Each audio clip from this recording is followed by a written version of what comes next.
Still time to change your mind. I could race to see who could die first. Terminal patient outlives the rest of humanity. Someone should put you in a medical journal. Nobody around to read it. If you stop the transfusions, you won't last a week. If I was in a hurry to die, I'd go with you. They all want to be home. Where's that? Well, for you, I guess that's here. As good a place as any. We interrupt this program to bring you a special report.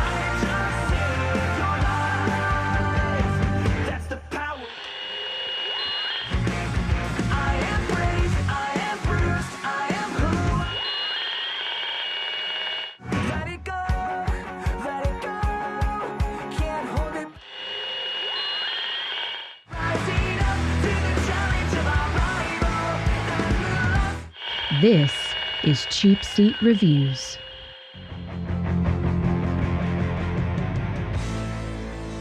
Hello, and thank you for listening to Cheapseat Reviews, the podcast that explores the Hollywood film industry for the greater good. The greater good. And now, of course, I assume that you said that while freezing under a blanket, under some sheets, under a coat, under those. It's really cold. Yeah. What was that? Those things that they had like back in the day where you would put like embers, like coals inside like a pan, then you'd stick it into the bed to help warm you up? Yeah. The torture devices? Sure. Whatever those things called. I just remember them from the Pirates of the Caribbean movie thinking, they're in the Caribbean. How cold is it? Right. Maybe they're just used to it. That is where the term fire crotch came from, though. Oh, that's good to know. I didn't know that. This is episode 330. And today we are talking about The Midnight Sky. The Midnight Sky. It is dark and foreboding. It is dark and foreboding. And, okay, yeah. I am Sean Allred, and joining me tonight is Andrew. I didn't start the fire, Jimison. Yeah, that's true. It was always burning since the world's been turning. That's true. That's right. Yeah. Yeah. And Sam, it's really good that the power still works, Vector. Oh, absolutely. Right? With nothing else working. And Sean, I'm just going to lock the door and push you outside. Or the other way around. Push you outside, then lock the door. Yeah. Okay. So, just so you know. I mean, at least it'll be quick. I don't know about that. Antarctica? Yeah, I'm. Oh, well, yeah. Or North Pole, I guess is where they were. I don't remember. Yeah. I guess they were mountains, so it had to be Antarctica. So yeah. It's Greenland or somewhere. Was it? I don't know. Greenland. Canada. I don't know. There were mountains. I thought it was Greenland. Wasn't it Greenland that they were? I thought I saw a map with them showing Greenland as like one of the last respites. I think I saw on that. Earth or something. Okay. Yeah. Well, which they, at the beginning of the movie, wanted to trade for Puerto Rico. Puerto Rico. That's true. You know, there's so many crazy stuff you forget some of the craziest things. Oh, yeah. 2020's The Midnight Sky. This is based on a book, which I found out today, based on the book Good Morning Midnight by Mark L. Smith. No, sorry, Lily Brooks Dalton, I think, wrote the book. I'm sorry. Weird. Okay. Yeah. And I would like to, well, you know me and my apocalyptic fun, I like movies with that kind of thing. So yeah, I don't know, maybe the book is worth it. It would be interesting to compare it to this movie, tell you the truth, because I do have some questions that we need to address on this thing. I usually think I'm rare when I think that the book is not as good as the movie. But I think this might be a case where the book is definitely better than the movie. Well, here's what I will say about the book specifically. And the only reason why, and this is true, I was on our podcast forum groups today, and I just started chatting with someone that has another podcast who does movies. So you're cheating on us. Well, sort of, yeah. And pimping myself out, I think, is a better term. And I was, and I, started talking to this person, and she was like, "Hey, we just did Midnight Sky like a couple weeks ago. So I listened to the episode. Well, I get about halfway through on my drive home, and I'll finish it tomorrow on my drive to work. Interesting. Okay. And so they do the book review and the movie review. So the part that I listened to was only the book review part. They hadn't even gotten to the movie. Okay. And so I'm going off of the account of these two women who do a podcast, and they hated the book. Oh, really? They hated it. They said that this was a case where the book was worse than the movie. Wow. Then I probably would not want to read it at all. So I'm going off of their opinion, and I'm also kind of hoping that maybe she'll listen to this and go, "Hey, that's nice." So that podcast, I'll give them a free plug. I have no shame in that, or not shame. I have no problem with that. There's no shame in that. Is that they're called Pages and Popcorn. So I listened to the first half of The Midnight Sky, and I enjoyed myself. So with that being said, after doing this show with you guys, specifically you two, we're going on 230 episodes now, I've started to figure something out, which is interesting. No, it's just an interesting thing. Typically, when we do a movie, there's only one of three. We have one of three responses individually, right? We love it, we don't really care, or we hate it. That's kind of it, right? It's very rarely where it's like, I mean, even if it was pretty good, but there's some issues, that kind of lives in the middle ground. And I've also kind of noticed that if we really hate it, we text each other. Interesting. We'll put in the group text, "Oh my God, this part was really bad," or "Are you to this part?" Or we'll talk about it a little bit. And sometimes if we really are into it, like in the case of the trial of the Chicago 7, I was texting you, Sam, going, "Oh my gosh, the scene with the guy in the chair," and you're like, "I know, right? Yeah. It's crazy." But movies that we don't really like or hate, we don't text each other at all. And it's almost as if we're so ambivalent to the movie itself, we're not even bothered with bothering each other. Yeah. I that is exactly how I feel about this thing. That is a perfect example of what this movie is. Because really, I certainly, I don't know what to think about it, because I just, like I said before, I've got tons of questions that either I missed in the movie, maybe I wasn't paying close enough attention. Sure. But this movie was very ho-hum. I think I even told you guys, I did text you guys, it's a long one, right? Yeah. And then you said, it's only an hour and what, 45 minutes? 50 minutes or something, yeah. Yeah, but doggone it feels like a feels lot longer than that. Which is funny, because the same thing, I experienced the same thing after the disaster scene on the space station, and we kind of take a moment to catch our breath a little bit from that moment. I'm like, boy, the movie must be getting close to an end, because we just had there's an hour to go? Yeah. My legs are numb sitting on this bed because I've been here 3 hours. What's going on? Yeah, it's boring in parts, but it's almost like, what people say the military is, right? You've got 98% boring wait around and 2% sheer panic and terror, right? Yeah. And this movie's kind of like that, where it's just so flippin' boring. So we're gonna let me do some of the technical stuff real quick, and then we'll get back into the meat of it, and we'll have our 5-word reviews. In which case, this week I'll actually say mine. And so George Clooney directed this. This is his thing. He adapted this from. Well, he didn't adapt it. He wrote it, or directed it. I mean, and he's done other direct movies. He's directed other movies. That's the word I'm trying to say. He directed something called Confessions of a Dangerous Mind, Good Night and Good Luck. He did Leatherhead, which was filmed here in North Carolina, which is pretty cool. He did The Ides of March, Monuments Men, Suburbicon, a couple episodes of Catch-22, and this. So he's got director skills. Mm-hmm.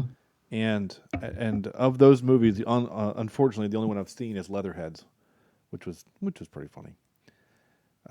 But he's got director skills, and I think he's obviously a phenomenal actor. So I don't know if it's because of the source material or what. Yeah. But it just, I don't know. I'm wondering if that's the issue. Yeah. I've seen some of those other ones, and we'll talk about that later. But he's directed some really good things, and this one didn't make the mark. No, I think directorial in terms of the acting is what is well done. I think some of the visuals are well done. I just think the story is just not there. And that's what I think is like that's not his fault, right? He's working No. on a book, and Right. the book is about kind of the bleakness of life, and that ultimately we're all alone, and you're gonna die alone. And according to the ladies from the show that I listened to, the book is about because even in the book, like this movie ends on kind of a hopeful note. Kind of, if you don't think about it too much. Yeah. About the fact that these two people are going to have to start over on a new planet. Like, let's get past the whole, Noah's Ark kind of concept. But this movie's kind of bleak and dark and sad and cold. Right. And I don't know what. There's something about the book, obviously, that drove George Clooney to want to direct it. Mm-hmm. I think this is a story that could have been really well done, but again, I don't think it's his fault. I think maybe maybe it is. I mean, I'm completely speculating, but I don't know. Having heard your comments about the book from the other podcast, I don't know that the story was the skeletal structure is there. Does that make sense? But the meat is missing. Yeah. I mean, the if you boil it back down to the initial concept, if I said to you guys, "Hey guys, we're gonna watch a movie this week. The Earth is dead, and there's just literally one dude on it, and his whole job is to save the people that are coming back to Earth from coming back, to get a message to them to say, don't come back to Earth, find a new place, the Earth is dead." Like there's some intrigue there. And yet somehow they made this into 2 hours of, I mean, I'm not saying it has to be action packed, but there's almost very little suspense. Yeah, the trailer of this movie does a disservice to this movie. Because the way the trailer presents it as a disaster film, and Clooney is racing against the clock to tell these people to not come to Earth. Yeah. Right? And it's not that at all. In fact, at one point, they haven't even, I think, gotten a hold of Clooney, and they see that Earth, number one, there's no communication. There's no activity, or I believe they even see the Earth and are commenting on how bleak it looks or something like that. And I don't think they were going to land anyway. Yeah, right. It almost makes you feel. Is this a Indiana Jones where it doesn't even matter? You know what Clooney does? Yeah, Clooney's purpose of the film is not to drive the plot. Clooney's purpose is to have his own personal closure. That's his whole purpose. Yeah. Right.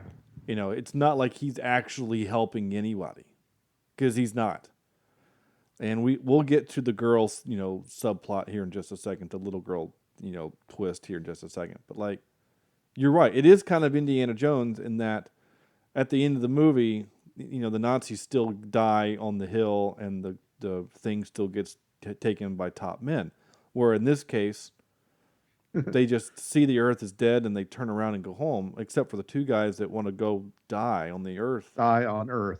And yeah. Are they technically hopping men? I don't think they're hopping men. I think I thought about it in the moment, and I think their outcome is pretty obvious. Well, yeah, but... Well, yeah, I guess it is, but... Can I ask my first question? Yeah. With the start of the movie, we've got the helicopter scene. Mm-hmm.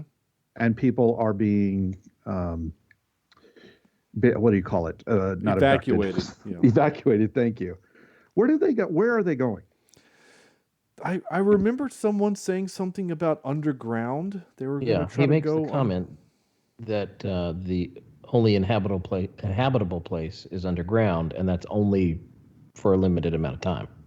Okay, so literally no one's surviving this thing on Earth as we know it. As far as we know, yeah, we have to assume that if somehow, if whatever happened, we don't know what happens. We never find out. Mm-hmm. We just know that it's like some kind of radiation cloud. and we see a visual of it, both represented in the little radar thingy that she has, Yeah. as well as a physical cloud behind them at one point. And so whatever, nuclear war, whatever, I don't know, something Yeah. happened, but so we don't It's very know the if, road type of thing where you never really quite understand what Yeah, happened. I think we're kind of led to believe that it's nuclear war because you see different spots on the map that are radiating. yeah. Yeah. Okay, so yeah, this to your point, Sam, this movie raises way more questions than it's asks or answers, and I'd like to kind of hit some here in just a second. So let's do our 5-word reviews, and then we're gonna do roundtable. Let's see if we can answer some questions for ourselves, because I think maybe between the three of us we can either guess or maybe with some conjecture we can figure it out. But there's a lot of this movie that just doesn't plain make sense. So Sam, you started us off with your 5-word review. My 5, I've got 2 here. The positive one is neat twist in a bad movie. Okay. So, but we'll talk about that later. And then my one really kind of explains my feelings for this movie, and that is a 4-word review of, was this even necessary? Yeah. Yeah. Right?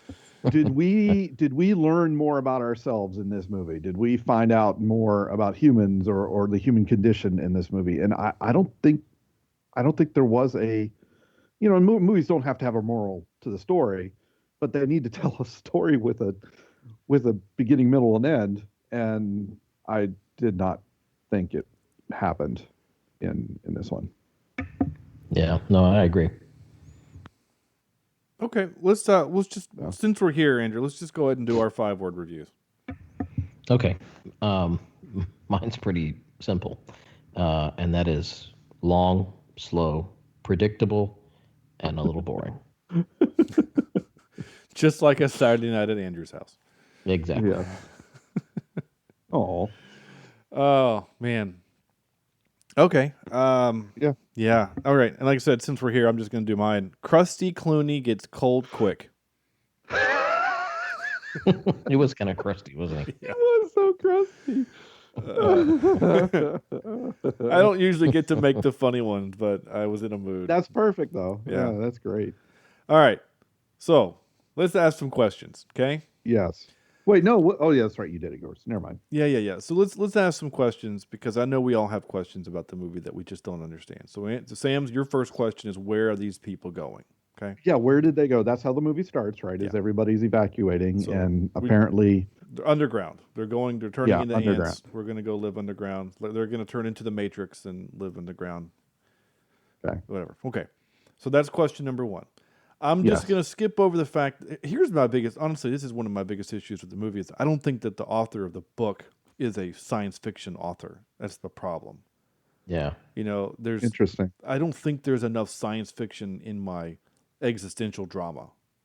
Mm-hmm. Give me a little bit more science fiction. I mean, even Passengers, which is kind of, a story about what would you do, the human condition. It's only got 2 people in the whole movie, really. And Yeah. so, but there's a little bit of science fiction element and some other stuff happening. Whereas this movie, I mean, I did think the shield on the ship was kind of cool, where they're that was apparently built to block debris from hitting it. Yeah. The ship itself is really cool. The design of the ship is really great. It looks like something Elon Musk has dreamt up. It really does. Yeah. Yeah. And so the space part I'm fine with. But again, that's just like, go watch some stuff from NASA. That's not science fiction. I mean, it is, but it's not. Just some of the other stuff. Okay, so question number 2. All right. Okay. So we meet the girl, right? So George Clooney, a big part of the movie is George Clooney dealing with this girl. I'm just going to go ahead and spoil it now, because it'll just make conversations easier. The girl is a figment of his imagination. It's his brain giving him something to do while he's just waiting to do something, right? Yeah. Yep. And I don't know at what point you guys figured out that that's what she was. My wife, who was better at this than I am, figured it out way earlier than I did, but it still was not long for me. Yeah. Well, I tell you, the moment for me when they were looking for this little girl, and then the girl showed up under the table or whatever that was, I knew that's what it was. Like from that moment, they were looking for this girl because I thought, I don't think that this is somebody who's been left behind. Yeah. I really think this is just him imagining. And Well, yeah. I'm dense because I did not realize it until the actual reveal happened in the movie. Mm-hmm. Because the entire time I'm thinking, wow, these writers are basically, they're showing us this child who is going to die, along with everybody else on Earth. I thought it was a kind of a cruel, cold way to do it. But I thought it was interesting. Now, does that mean that Clooney set the fire in the kitchen himself? That's question number, I guess, technically question number 3. My question number 2 was going to be, is if we're to believe that she's real, which the director, George Clooney, is making us think that she's real, is it very believable that she lived on that station, on that outpost for 3 weeks while avoiding him and finding ways to not be seen, and then all of a sudden she starts making mistakes, leaving out a bowl, setting the kitchen on fire, and then now she wants to sleep in the same bedroom with him? Now it's a big place, but it's not that big. Yeah. I didn't realize it was 3 weeks, by the way. Yeah. And that's another thing that led me You probably to missed it. You probably nodded off when it says 3 weeks after the event. Okay. Yeah. Yeah. And that's another thing that led me to believe that it was just a figment of his imagination, because I thought the same thing. This girl is going to be a 6, 7, 8-year-old girl. She's going to probably get scared. She's going to probably hear a sound, and she's not going to be feeding herself properly. She's going to need some help. Yeah. I have a 7-year-old, 8-year-old. So they've just come through those years.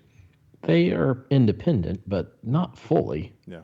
And if they know another adult's around, they're gonna, if an emergency situation arises, they're gonna approach them if it's an emergency, And honestly, Sam, it wasn't those clues that tricked me on. It was the scene after Clooney falls in the water, right, with the little shed or whatever, the capsule, whatever it was, that falls in the water and he escapes. And he's shivering and frankly should have died. And he has the vision of the mom, right? His ex girlfriend, whatever she was, wife, whatever she was. And then it turns into her. I thought that's a little sketchy. But the really part where I'm like, she's not real, was when it shows the two of them standing over the ledge, looking down to the radar station, and Clooney's face is cracked and broken and busted and cold, and she looks like she just stepped out of the salon. And I thought, she can't be real because she's not affected by the cold. Holy crap. One of my notes that I wrote on this was, boy, it doesn't seem like the girl is very cold. Yeah. It's because she's not. She's not. That makes sense. Now, interesting. Now we've established that. Here's where I get pissed off, director George Clooney, man. First of all, setting the fire. So that's question 3. Who set the fire? Did he set it himself, or was that all just in his head? Because there's a movie trope, or it's a storytelling trope called the unreliable storyteller, in which the author will actually lie to the audience just to confuse us, so that at the end throw us off the scent. So at the end of the movie or book, whatever, we either are, oh wow, that was clever, or I hate you. Big Fish does that very well. Okay, I need to go back and rewatch that. I remember liking it a lot. I need to go back and watch it. It's a father-son thing. It'll make you cry. Yeah, I know. I remember being kind of weepy when I saw it the first time, and it's been 10 plus years since I saw it. Maybe college. I don't remember. Anyway, so all right. So we have these moments where Clooney's talking to her, and he has the pea fight, right? So is he flicking peas to nothing? Or is the whole scene in his head? and when And see, I'm okay with that being in his head. I'm okay with a lot of that being in his head. He's taking medicine. He's getting transfusions. Yeah. He's dying. I mean, he looks like late stage, some sort of cancer or whatever he's got. So I'm okay with that aspect of it, I guess. Yeah, and I'm not saying that the interactions between George Clooney and the little girl aren't cute. I mean, they're very cute and sweet, and knowing that it's just in his head, it makes you feel just sad that he's living out in his head memories that he should have if he would have been a father to her. Yeah. Yeah. And so that's what makes it super sad, because these are the things that we three have done and do with our kids because we chose to be in our kids' lives. He chose not to. Now, the story does tell us, and it gives the movie gives you little hints that the girl from Rogue One is his daughter. We get several hints throughout the movie when he pulls up the manifest and parks the camera, the picture of her on the screen. That obviously means something. There's a reason why he's staying here to warn them. And it's a familial reason. It's not out of duty. It's because he needs to. Yeah. And so we're left these breadcrumbs. Anyway, back to where I was with the little girl though. So when they're staying at the place, the camp, whatever, and she speaks a word, and then he wakes up and he's falling into the thing. So again, was that a dream? Was her speaking a dream? Or not? Again, that's where I get to the unreliable storyteller. But then here's where I get a little frustrated with director man George Clooney. He either, what actually happens is that as the thing is breaking and he wakes up, he grabs his gear, breaks the window, and escapes. But the movie portrays him breaking the window, throwing her out, taking the time to throw her out, and then going back for his gear. So either he wasted time in his head pretending to save someone that would... I mean, I know that the gear is only going to prolong his life a few days. We know that. We know he's going to die. But he was desperate enough to nearly die of hypothermia going in the water to find it, to go after it. Yeah. So that's where I get kind of annoyed with the whole girl isn't real part. Is that... And she picks up the gun. She actually picks up the gun to prevent it from falling into the water because we need the gun later so he can have his Revenant moment with the wolves. Mm-hmm. Yeah. And see, compare this to basically the same twist of Sixth Sense, right? In a way where, right. And Sixth Sense does it so well that he's never there when the mother's in the picture, when everybody else is in the picture, and he doesn't interact with anything. He doesn't, but yet the story still is told like it makes you believe that he's there. Yeah. Does that make sense? I agree that it didn't seem really well done with the girl. Yeah. If M. Night Shyamalan had done this instead of George Clooney, I think there might have been some things sold a little bit better. Yeah. Yeah. I agree there in that.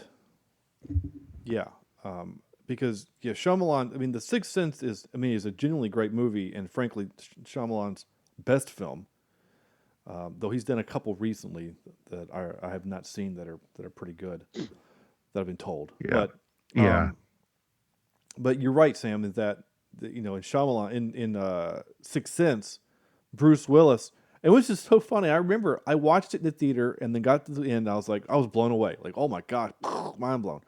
When it comes out on VHS, I rent it, and I've not told my parents. Halfway through the movie, my mom says, he hasn't changed clothes.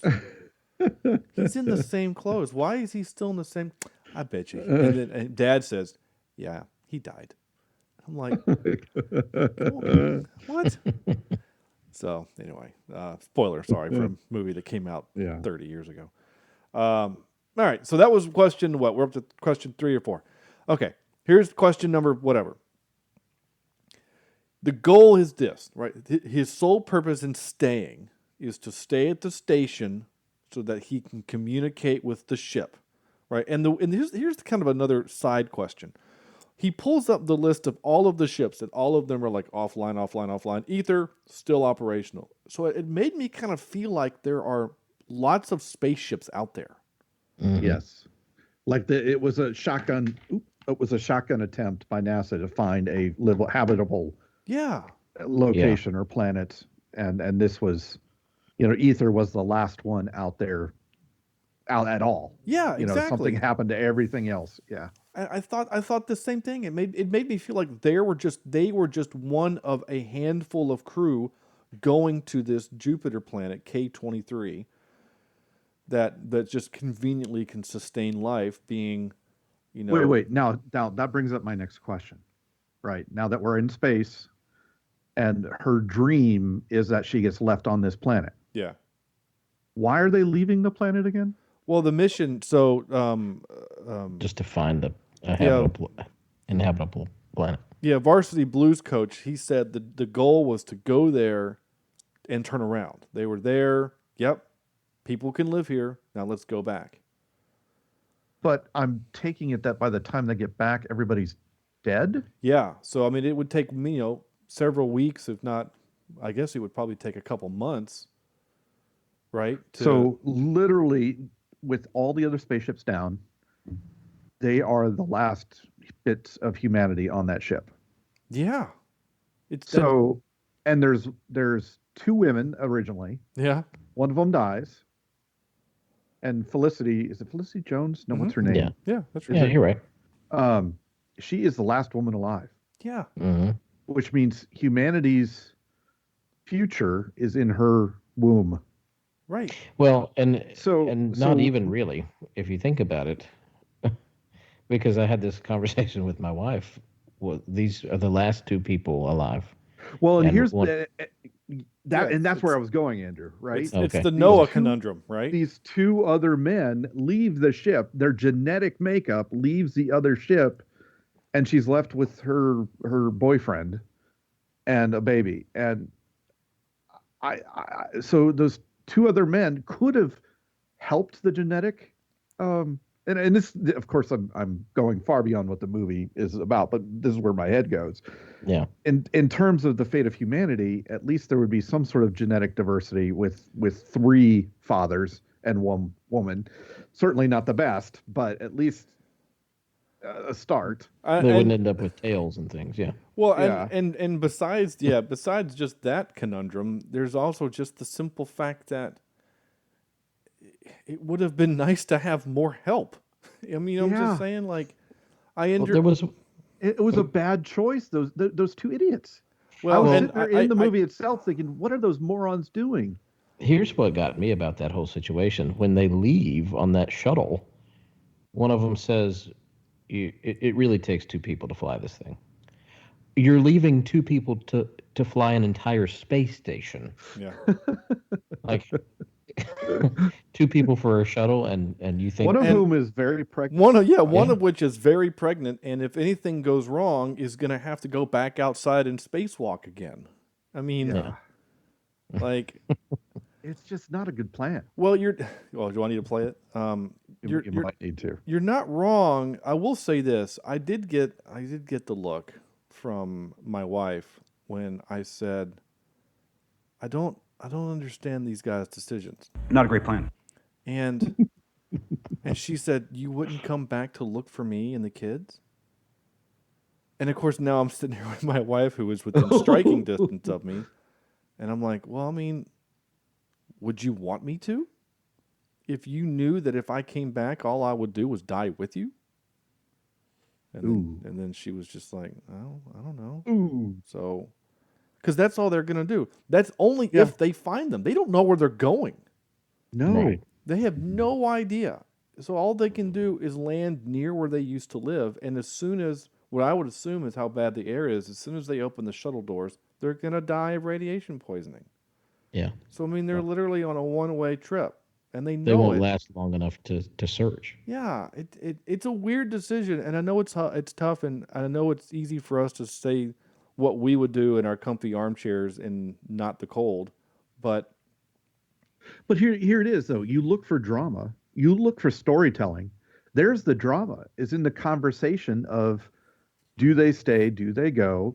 Where is the honor? Where is their, where is their allegiance to humanity or to their families? Yeah. And it never comes through. Yeah, I don't know. And I think that's a missed opportunity for this. Well, and maybe it's story. supposed to make us have these kind of conversations where we're chatting about it. I mean, maybe the movie's doing exactly what it was meant to do, was for us to have this kind of conversation. But it still kind of boils down to it just seems unnecessary to die unnecessarily.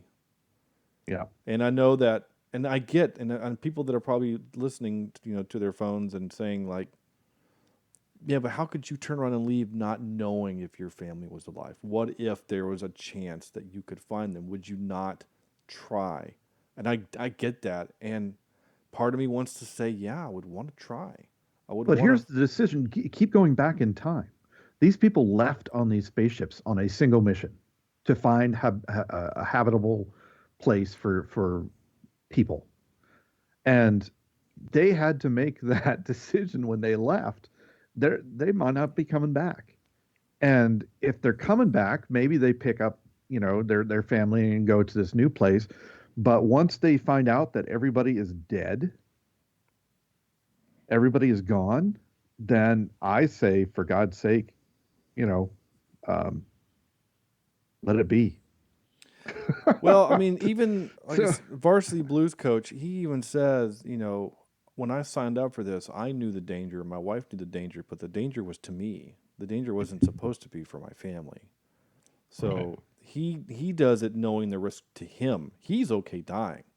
Yeah. But see, that's the dumb thing, though. Why are these people out in space trying to find habitable Earth if there isn't a reason to do it?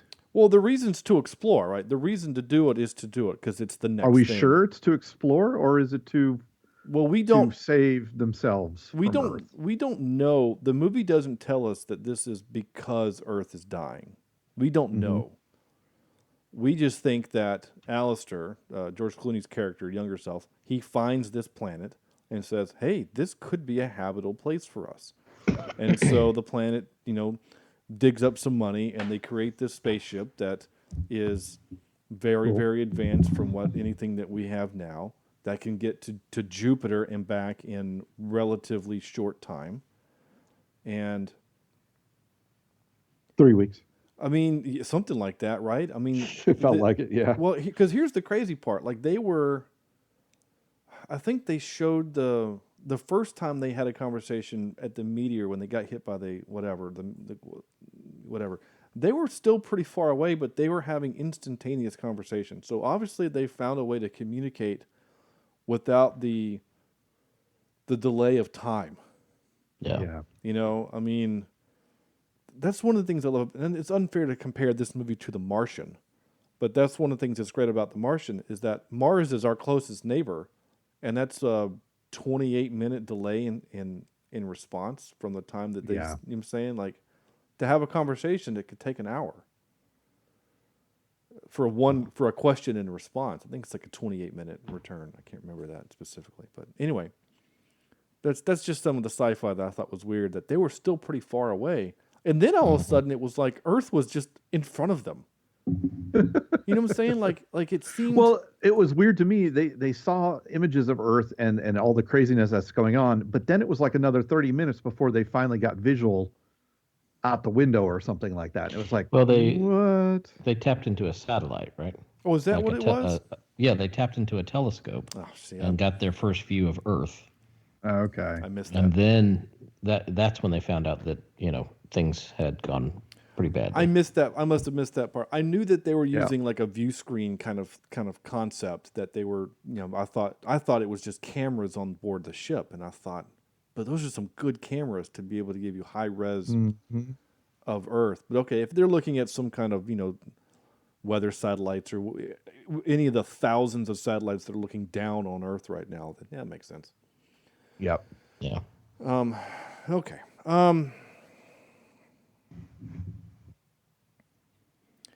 I don't know. A couple of other tropes that I wrote down for this movie, like in the future, everything is cooler with lights, including ladders. I wrote. Even the ladders had lights on them. The guy who has to take care of kids is the wrong guy to do it. And in my note I wrote, will of course die trying to protect or save. That was before I figured out that she wasn't real. Oh, here's another kind of annoying thing. The last moment when he's having the conversation, he's finally getting closure because he's talking to Iris and they're having this moment. And he just says, just talk to me about the planet, about the place that I discovered, and talk to me about it. So she's giving him these descriptions. But then we see him, the next thing we see is him standing outside, looking at the sun, holding hands with little Iris, and then she disappears. He inhales, he smiles, and then the next thing is back to her. There's no response, right? There's no line back. She just says, I think I lost him. And then that's roll credits. Did he literally leave while she was talking to go outside to die? I thought that he had just died, and that's what his last thought or his last image. I didn't really think he had gone outside and left the conversation. I saw it as he had died, and when she said we lost him, that's... Yeah, I knew the part when we lost him, that meant that he died. I got that part. But it just seemed weird, like, did he just get up and leave while she was talking? That's kind of rude. So here's something that I missed. Maybe you can fill it in for me. So his last name is Sullivan. Mm-hmm. But when he introduces himself over the comm, it's Dr. Oh, it wouldn't be Sullivan, because her last name would have been her mother's. But I could have swore I heard someone call him, what's his first name again? Not Arthur. It starts with an A, though. Archibald. I don't know. Give me a second. Augustine. Augustine. Augustine. I really thought that somewhere in the film, someone said Augustine Sullivan. I don't know. I don't remember that, but I don't know.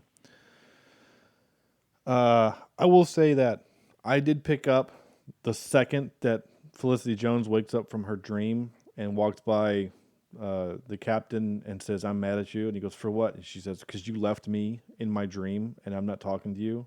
I looked at Sarah and I'm like, "They're a couple." She goes, "Why?" I said, "Because you have said that to me."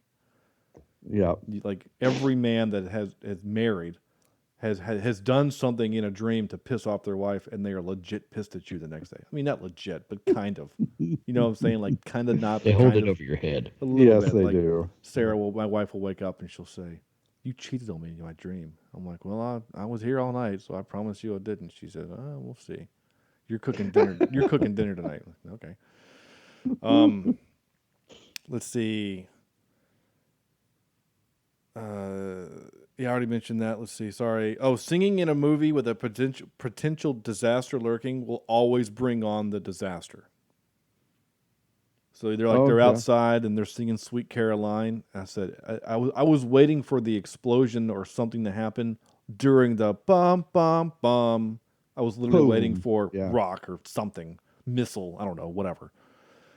Alien. Earth's what? Earth's a big place. I wrote Biff, but Earth's a big place. I didn't know where they're going. It's a Biff place too. Well, only in the alternate timeline. Yeah.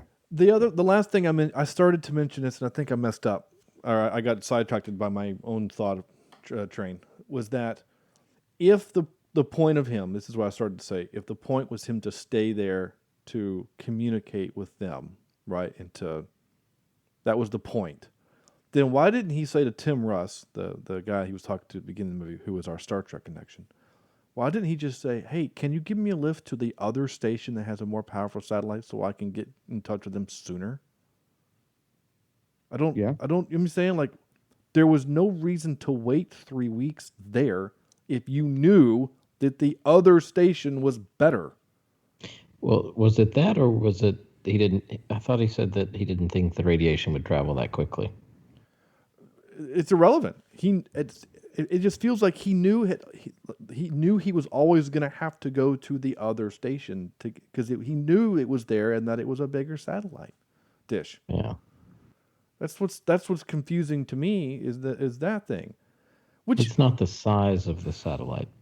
It's how you use it. Sean. okay, now I'm back to this argument, which Andrew, you actually made. You cleared up one thing, but now I have a new question. If there are still functioning satellites, then what does the point size of the dish matter? If you have satellites that are in orbit that are used for communication, why does he need a big dish on the planet? Why can't he just use... You still need a way to communicate with the satellites, right? But that shouldn't matter, should it? Yeah, if you've got functional satellites right above the Earth, then Yeah, I don't know. It's like I you said, could use a cell phone. we needed a reason for him to be in peril in the snow. That's what we needed, was some reason for him to do it. In the book, he does it, I think, for the same reason. The other thing in the book that I learned from the podcast was that at the end of the movie, there's a lot. The relationships on the ship are a little different. Like the relationship between Jen Erso and the captain are very different than they are in the movie. But in the book, George Clooney goes out into the snow and finds a polar bear and snuggles up to him and dies. Really? Yeah. Weird. So the author, the podcasters were making a pretty compelling argument that the polar bear represents death itself. Well, was the polar bear real or another figment of his imagination? We don't know, and I didn't... Because you can't just walk up to a polar bear and cuddle. You can't spoon. Well, I don't think they'll let you. From what I remember from what she was saying is that in his travels with, he saw the wolves, but he saw the bear, and the bear scared him, and he ran away or something. But then when he went back, the bear was asleep. So again, maybe... she was making the point that the bear is a metaphor for death, that when he first saw it, it was scary, but now that he's ready to die, he can just go cuddle up next to it and be on his way. But anyway, the point is that bears are scary, guy. Yeah, bears are scary. And the movie's this movie is kind of confusing, but not in a good way. Yeah. It's not like we got done. It's not like when we got done watching Inception and we're like, "Ooh, is the top still going or not?"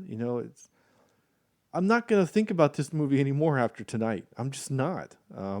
This isn't Snowpiercer, guys. This isn't gonna stick with me for a little while. This is the only reason why it stuck with me as long as it has, because we were supposed to record one night and we moved it to a different night. So that's the only reason why I haven't flushed it out of my system. Yeah. Already. I think that's it. Yeah, that's all I got. Ready for a couple clips? Let's do it. I don't have many because there's not a lot. I mean, there's a lot of talking, but there's not a lot of interesting things to capture. But here's that part I mentioned earlier about the dream. Morning, Sully. I'm not speaking to you. Why is that? I had a dream you left me on K23, so I'm not talking to you. Yeah. Could he not come up with a better name than K23, by the way? Well, I think that's what it's actually called. No, there's no planet called K23. There's no moon. No, it's a moon of Jupiter. Moon. There's no real moon. Is there? Yeah. Is there? I don't know. Can you shoot bullets in space? I don't know. Can you? Jupiter, moons. K23. It's not a real planet or moon. Oh, it's not. Oh. It's touted as one of Jupiter's previously undiscovered moons. Oh. Yeah. Is Dr. Augustine a real person? Is K23 a real planet or moon? No. Yeah. Let's see. No, K23 is not a real planet or moon in the film. Because I remember thinking, how super convenient that we need a place to live in our solar system, and we just happen to find one. As many probes and crap we've sent to Jupiter, we just happen to find one now. Yep. So we can live underground in Earth, or we can live underground on a moon outside of Jupiter. Yeah, that was another thing that was a little weird with the science. It was like the planet is warm because of the volcanic activity. But it didn't look like when she was there that it had an atmosphere. But she was breathing oxygen. Yeah, she was breathing. It was. Or was that was a dream though? It was a dream. So that's what I'm like. So when they're going to go back and live there, I mean, can they? Can they grow food?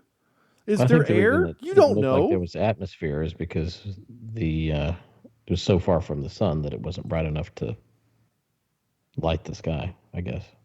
Well, But they mentioned the reason why it was bright was because the light reflecting off Jupiter. I get those things, Well, but it's a good thing that they're going to have little lizard babies with tails and weird hands and feet, because they're going to need it to crawl around that weird planet later on. Yeah. So. Yeah, no, yeah, you're right. I mean, yeah, I don't know. I feel like I have to play this now, but you know. Hey, don't open that! It's an alien planet! Is there air? You don't know!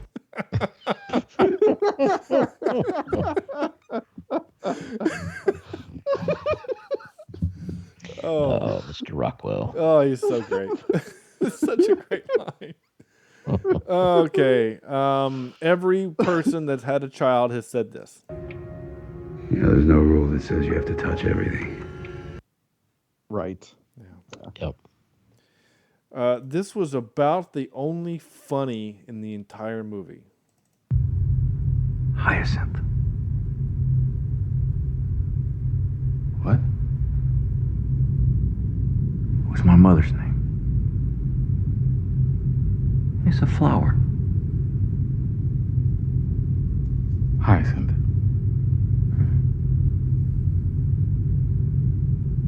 Some kind of flower. There you go. That's it. That's the joke.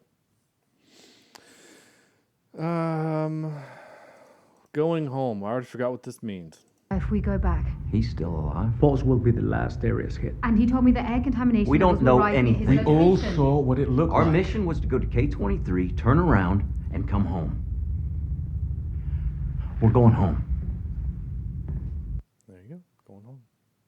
Maybe they didn't even get to on the planet. Maybe they just circled around it. I don't know.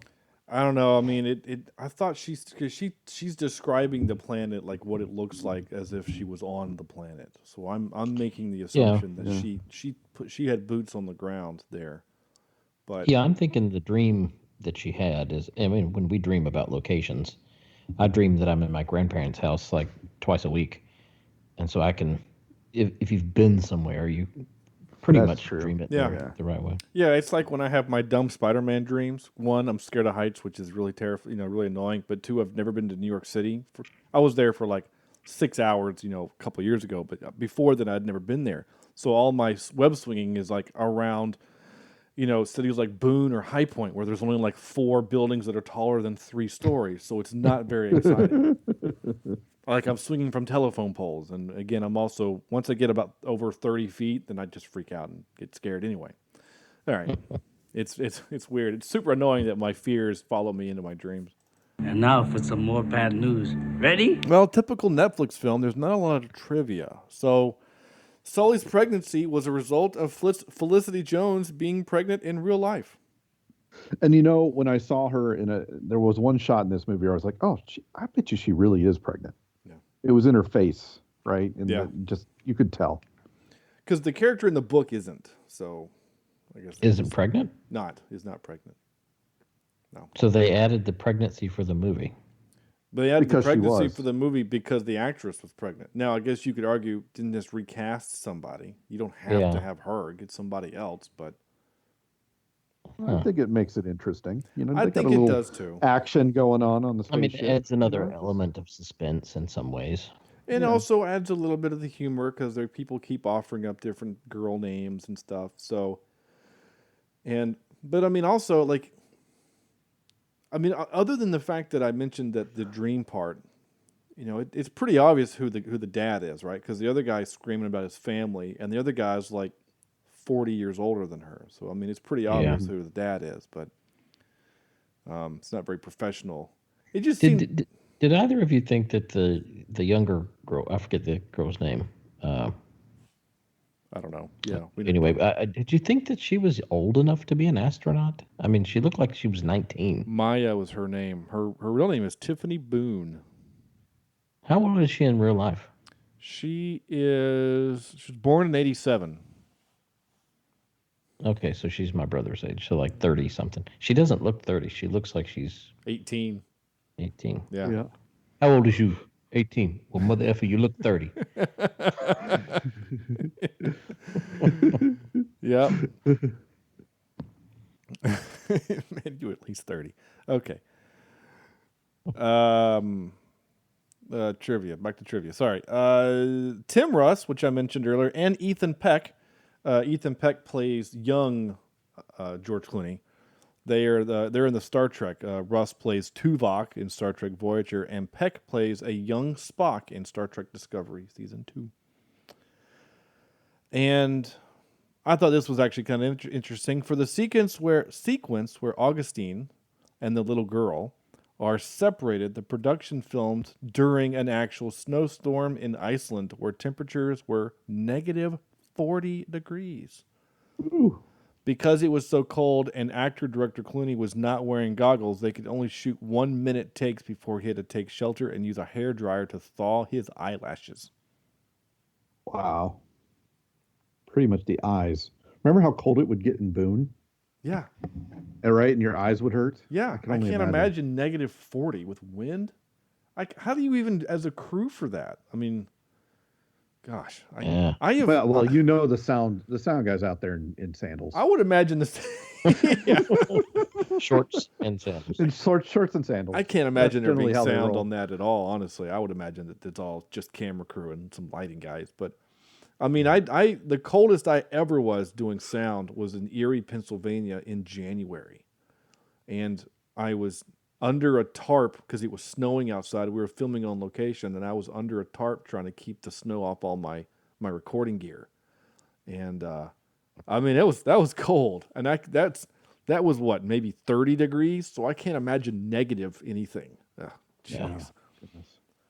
Yeah. All right. This. Excuse me while I whip this out. Of course, we had to do George Clooney movies. We're going to do George Clooney movies. Andrew. Okay. So I've got Men Who Stare at Goats. Okay. Never seen it. Never seen that one. Yeah. It's great. I have Burn After Reading, which is very similar to Men Who Stare at Goats. It does. In the way that it's filmed and written. And then number one, I have Oh Brother, Where Art Thou? Yeah. Yeah, you can't go wrong with that one. My number 3 is Three Kings. Yeah. I think we did that for this podcast. We did. We have done that a long time ago. Yeah. Yeah. My number 2 is Ocean's 11. All and then I have to have Oh Brother, Where Art Thou is my number 1. Cool. It's one of those movies you cannot if you're flipping the channels and it's on, you just sit there and quote along with it as it goes. How about you, Sean? I also did Three Kings as number 3. I went with Ocean's 13 instead of Ocean's 11. Really? I like them all. The second one maybe not as much, but I like 13 just a little bit more than 11. But okay, mainly just because I like the idea of Al Pacino as a bad guy. I don't know. I just I like the fact that they're screwing him. It just seems, and I don't know. They're both great. All three of them are good. I've not seen Ocean's 8, but 11 and 13 are really good. I just like 13 just a smidge better. If I'm going to watch one of them, which one? Ocean's 11. 11. Okay. Yeah. Okay. You need to see Ocean's 11 because it really establishes the you characters. meet the team. You need Okay. Yeah, you meet the team. Yeah, and you get to see Brad Pitt eat a lot. Every take. The one thing that they do in Ocean's 12, which is really annoying, is they break the fourth wall, but they do it kind of. It's not as a joke, which is the problem. So you know that Julia Roberts is in the movie, and she plays George Clooney's love interest. In the second movie, they actually say, "Wow, can't you help but notice that she looks an awful lot like Julia Roberts?" And they they pretend that she looks like Julia Roberts, so that she can get into a certain place. And Bruce Willis shows up because he's friends with Julia Roberts. It's so dumb. I hate that part of that movie. My number 1 is Dusk Till Dawn.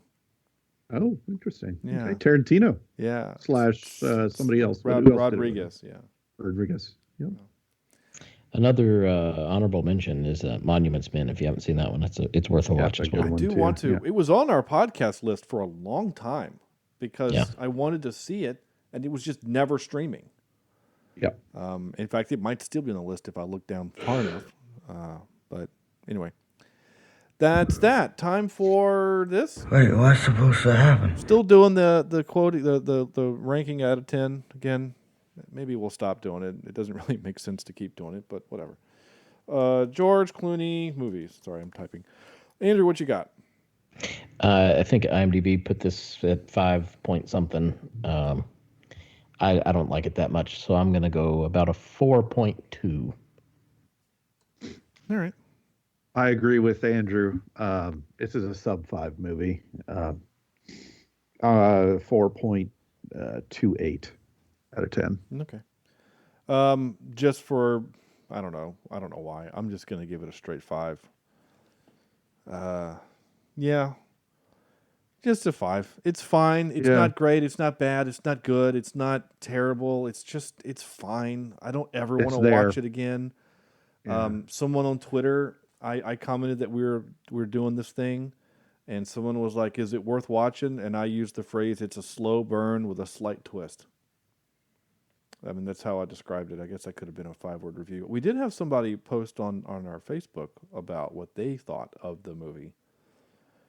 They said, my friend Lucian said, it was okay. The spacewalk scenes freaked me out. I didn't actually see the plot twist coming.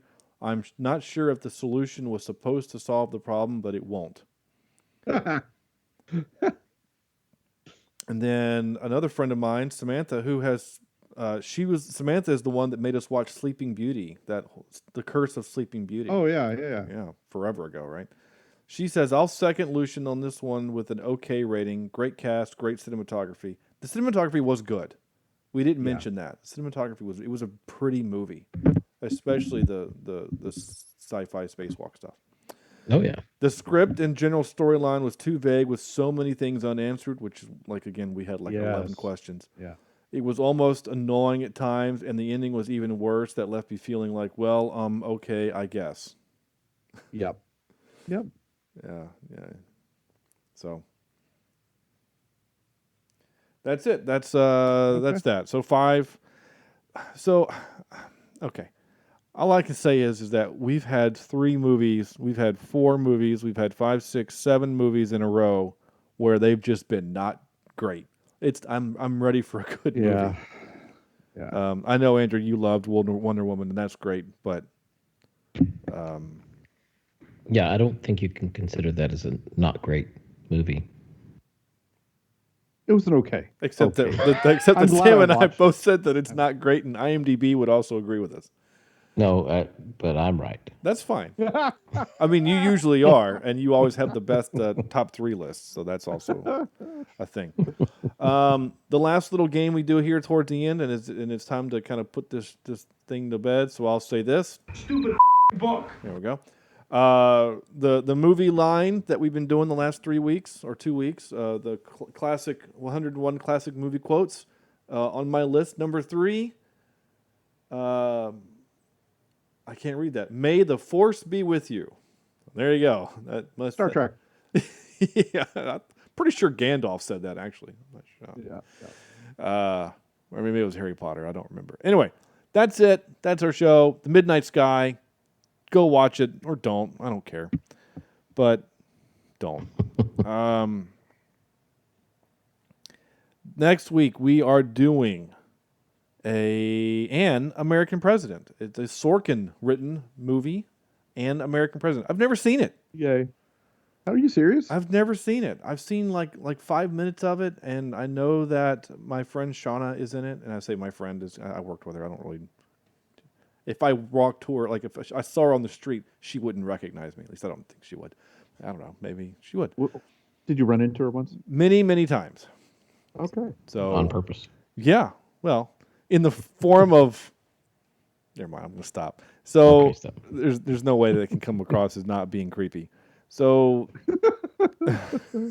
next week we're doing An American President, and that was chosen kind of out of a list of what we're having a guest host on next week, which we're very excited. So it's just kind of coincidence that I announced that that's the movie we're doing on the day that we record was the inauguration of President number 46. So not any kind of political statement. It's just we're doing an American president. So there we go.